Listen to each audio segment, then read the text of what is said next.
회당에서 가르치시며 천국 복음을 전파하시며 모든 병과 약한 것을 고치시는 일을 하셨다는 내용을 공부했습니다. 그 일을 하신 이유가 목자 없는 양처럼 고생하며 귀진에 있는 무리들을 보시고 불쌍히 여기셨기 때문이었습니다. 당시 목자는 당연히 제사장들과 선지자들이었습니다. 그들의 주된 임무가 하나님의 말씀을 바르게 선포하고 선포했던 대로 행하는 것이었습니다. 그런데 그 목자들이 오히려 그들을 탄압하고 억압하고 짓눌러서 양무리들이 고생하며 기진해 있는 상태가 되고 말았습니다.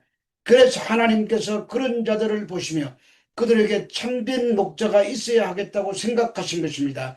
그 하나님의 뜻을 따라 오신 목자가 예수 그리스도시고 그분만이 참된 목자가 되십니다. 그런데 이런 일들이 오늘날에도 있다는 것입니다. 목회자들이 많은 성도들을 우민화시키고 맹목적으로 복종시키고 잘못된 가르침을 통해서 성도들을 구렁텅이에 빠뜨리고 있는 목자들이 여전히 있다는 것입니다. 그래서 추수할 것은 많은데 추수할 일꾼은 적다고 하시며 추수할 일꾼을 보내달라고 청하라고 하신 것입니다. 그러면서 제자들을 택하시고 그들을 세상으로 보내십니다. 마태복음 10장 1절의 말씀입니다. 예수께서 그의 12제자들을 부르사 더러운 귀신을 쫓아내며 모든 병과 모든 약한 것을 고치시는 권능을 주시니라. 이 12제자의 임명은 오순절 성령 강림 후 갑자기 탄생할 교회를 책임질 자들을 훈련시키기 위한 준비 단계라고 할 수 있습니다. 그리고 이 12이라는 숫자는 이스라엘의 12지파와 짝을 이루며 새로운 교회의 탄생이라는 개념이 녹아 있습니다. 12족장이 옛 이스라엘을 대표했다면 이들 12제자들이 새 이스라엘을 대표한다는 말입니다. 이들의 직무는 병자를 고치고 죽은 자를 살리며 복음을 전파하는 것입니다. 그리고 예수님으로부터 가르침을 받은 교훈과 그의 죽으심과 부활에 대한 증인이 되는 것입니다. 그런데 이들은 당시 종교 지도자들과 같이 배운 사람들도 아니었으며 상당한 지위나 신분의 위치에 있었던 것도 아니어서 타인에게 강제적으로 이 복음을 강요할 만한 자들도 아니었습니다. 그들은 그저 보고 들은 것을 전달하는 정직하고 평범한 상식을 소유한 자들로서 예수님께서 그런 자들만 부르셨습니다. 여기서 부르다에 해당하는 헬라어 포로스 칼레사메노스는 당신의 목적을 하신 바를 위해서 소집하였다는 뜻으로 예수님께서는 주권적이고 자의적인 선택을 통해 한 개인이나 집단 또는 민족 전체에게 소명을 부여하십니다. 그리고 그들에게 그 역할을 잘 감당할 수 있도록 권능을 주십니다. 여기서 권능은 헬라어로 여수시안인데 이는 권세와 능력 또는 권위와 통치권이라는 뜻으로 정복자들로서의 능력을 가리키는 말입니다. 이처럼 예수님께서는 자신의 지혜로운 필요에 따라 천국 일꾼을 부르실 뿐 아니라 그들에게 합당한 권위와 능력을 부여해 주십니다. 한편 예수님께서 제자들에게 부여하신 권능에는 먼저 귀신을 쫓아내는 일이 있습니다. 귀신은 문자적으로 더러운 영들, 악한 영들이라는 뜻으로서 이들은 하나님을 대적하고 인간에게 원수가 되며 인간의 정신과 도덕과 육체에 해를 끼칠 수 있는 아주 나쁜 영들을 말합니다. 그런데 하나님께서는 이 같은 더러운 영들을 쫓는 능력을 우선하여 주신 것은 하나님의 나라의 능력을 실행하여 사단의 왕국을 허물어뜨리는 탁월한 능력이기 때문입니다. 더욱이 그것은 소명받은 제자들의 권위를 확정하는데 유효한 것이었기 때문입니다. 그런데 유대인의 유전인 12족장의 유월에 의하면 악한 영을 정복하거나 축출하는 일은 대제사장적 메시아의 권능으로만 할 수 있는 것으로 전해지고 있습니다. 그러므로 이 일은 메시아와 그 나라의 도래를 알리는 확실한 증거임에 틀림없습니다. 한편 본문으로 모든 병과 모든 약한 것을 고치는 권능은 본래 예수님께서 친히 행하셨던 일로서 이제 당신의 권위를 덧입은 열두 제자들에게도 주어지고 있습니다. 그러나 이 권능은 일반 성도에게 주어지는 병 고치는 은사들과는 전혀 다른 것으로서 은사는 은사 받은 개인에게 한정된 것이고 그들이 고칠 수 있는 병의 종류도 한정되어 있습니다. 하지만 받은 열두 제자들은 모든 병과 모든 약한 것을 고치는 특수한 은사를 가지게 되었습니다. 이것이 바로 예수님의 영적인 충만의 도구로 사용되었던 사도들에게며 유일무이한 특수 권능이었던 것입니다. 마태복음 10장 2절에서 4절 말씀입니다. 열두 사도의 이름은 이러하니 베드로라 하는 시몬을 비롯하여 그의 형제 안드레와 세베대의 아들 야고보와 그의 형제 요한, 빌립과 바돌로메, 도마와 세리, 마테, 알페오의 아들 야고보와 다데오, 가나안인 시몬 및 가롯 유다 곧 예수를 판 자라.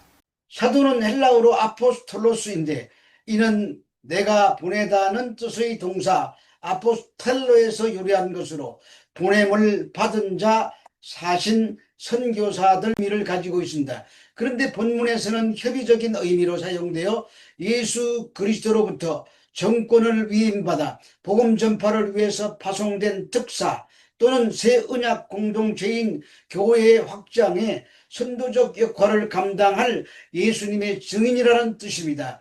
이러한 좁은 의미의 사도적 조건에 대해서는 사도행전 1장 21절 22절에서 잘 규정해 놓고 있는데 요한의 세례로부터 예수 성천시까지 예수님과 동행한 자와 예수님께서 친히 세우신 자 그리고 예수님의 부활을 목격하고 증언할 자들을 일컫는 말입니다. 그러나 사도라는 용어는 예수님 부활 이후에 좀 더 광의적인 의미로 사용되어 열두 제자들 뿐만 아니라 바울과 바나바, 예수님의 형제들까지도 사도라고 불렀습니다. 그런데 여기서는 좁은 뜻으로서의 사도로 선택받은 열두 제자들을 말합니다. 그리고 그 가운데 가롯 유다는 훗날 주님을 배반함으로써 사도직에서 탈락되며 마띠아로 대신 채워집니다. 그러므로 사도는 자기가 은혜 받아가지고 자기가 가는 사람은 사도가 아닙니다. 분명히 예수님으로부터 부름을 받아서 보냄을 입은 자들만 사도라고 부르는 것입니다. 그래서 지금은 사도가 없습니다. 그런데 오늘날에도 비성경적인 집단에서는 신사도 운동이라는 것을 벌이고 있습니다. 자신들도 사도라는 것입니다. 그러나 열두 사도와 바울 사도를 말고는 더 이상 사도는 없습니다. 그들은 그저 이단일 뿐입니다. 마태복음 10장 5절의 말씀입니다. 예수께서 이 열두를 내보내시며 명하여 이르시되 이방인의 길로도 가지 말고 사마리아인의 고을에도 들어가지 말고. 하나님은 불쌍히 여기시며 참 목자를 보내시는 분이신데 마태를 통해 이방인의 길로 가지도 말고 사마리아 고을에도 들어가지 말라고 하십니다. 역시 예수님도 민족주의 편견에서 벗어나지 못하는 분이라는 의문이 들게 만듭니다. 마태복음 28장에 보면 너희는 가서 모든 족속으로 모든 민족을 제자로 삼으라고 하셨습니다. 같은 마태가 기록했는데 서로 다릅니다. 이런 본문을 갈등적 본문이라고 말합니다. 마태는 한 사람이 썼는데 관점이 다른 것입니다. 이것은 구약적 배경을 안고 있습니다. 사도의 숫자가 모두 12입니다. 이 12이라는 숫자는 이스라엘 국가의 주요 수로 정차 교회의 수이기도 합니다. 그래서 12이라는 숫자는 성경에서 매우 중요한 기초 숫자입니다. 때문에 12이라는 수를 통해서 먼저 이스라엘의 회복을 전제하고 그들에게 예언되었던 그 메시아가 바로 이 예수님이라는 것을 확정한 의미에서 이스라엘에게 복음을 먼저 전하라고 하신 것입니다. 그래서 숫자를 중요하게 생각하는 것 때문에 이방인의 길로도 가지 말고 사마리아 고을에도 들어가지 말라고 하신 것입니다. 예를 들어 제자들 중에 가롯 유다는 나중에 자결을 합니다. 그러면 12에서 한 명이 부족합니다. 그 숫자를 맞추기로 사도행전에서는 제비뽑기를 통해 마띠아를 뽑아 12이라는 숫자를 맞춥니다. 성경은 그만큼 12이라는 수를 유난히 중요하게 생각하고 있습니다. 그것은 예수 그리스도가 12지파로 형성된 이스라엘의 참된 목자로 오신 것을 공인해야 되기 때문에 순서상 이들에게 먼저 그것이 공중된 이후에 그 복음이 이방으로 넘어 땅끝까지 전파되게 되어 있는 것입니다. 마태복음 10장 6절에서 7절의 말씀입니다. 오히려 이스라엘 집에 잃어버린 양에게로 가라. 가면서 전파하여 말하되 천국이 가까웠다 하고. 이스라엘 집에 잃어버린 양이란 모든 이스라엘 백성을 일컫는 말입니다. 예수님은 이들이 목자 없는 양과 같이 방황하다가 길을 잃고 헤매는 상황을 목격하셨습니다.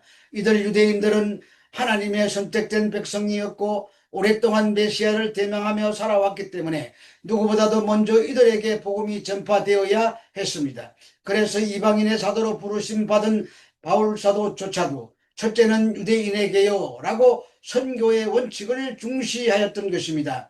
가면서 전파하여 이는 여행 중에 어디를 가든 복음을 전파하라는 뜻입니다. 그러므로 그리스도의 사역자들은 어디를 가든지 잃어버린 영혼들을 만나게 되므로 그 순간마다 그들에게 예수님과 그의 구원의 능력을 선포해야 하는 것입니다. 전파하여에 해당되는 헬라어 퀘소는 공적 차원에서 널리 전하다, 선포하다는 뜻으로 마치 전쟁이 터졌다는 포국문처럼 긴박하고도 분명한 의지로 선포하는 것을 말합니다.